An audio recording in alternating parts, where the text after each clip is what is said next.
बातमी सैफ अली खान बद्दलची आहे। सैफवर हल्ला करणारा आरोपी मोहम्मद शहजादला 5 दिवसांची पोलीस कोठडी सुनावण्यात आली आहे। गुन्ह्याची गंभीरता लक्षात घेऊन कोर्टाकडून आरोपीला पोलीस कोठडी सुनावण्यात आली।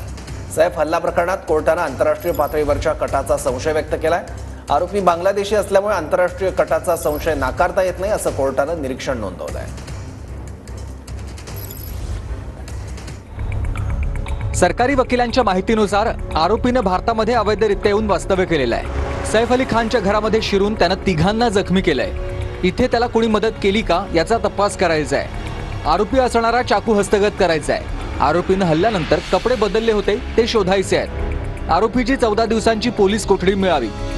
हे प्रकरण आंतरराष्ट्रीय पातळीवरचं आहे। चोरट्या मार्गाने आरोपी भारतात येऊन बेकायदेशीररित्या राहिलेला आहे। आरोपी बांगलादेशी आहे हे अटक केल्यानंतर स्पष्ट झालं। आरोपीचे वकील म्हणाले, अभिनेत्याच्या घरी हा प्रकार झाल्यानं प्रकरण मीडियानं उचलून धरलंय। याच जागी एखाद्या सामान्याच्या घरी हा प्रकार घडला असता तर त्याला तेवढं महत्त्व प्राप्त झालं नसतं। तो बांगलादेशी आहे की नाही ते पोलिसांनी संबंधित यंत्रणांकडून तपासून घ्यावं। त्यासाठी आरोपीच्या पोलीस कोठडीची गरज नाही। आरोपी हा सराईत गुन्हेगार नाही। त्यावर सरकारी वकील म्हणाले, आरोपीने घातक वार केलेत। यामागचा हेतू फक्त चोरी आहे की नाही हे शोधायचं आहे। आरोपी इतक्या महिन्यांपासून इथे राहतोय तर त्याला कोणत्या भागात सेलिब्रिटी राहतात याची माहिती असणारच। त्याने चाकू घेऊन आत प्रवेश केलेला होता।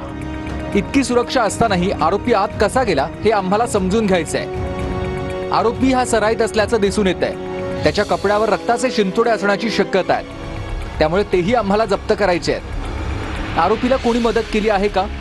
आरोपी हा इथे राहत असताना त्याला कोण मदत करत होतं हे आम्हाला शोधायचंय।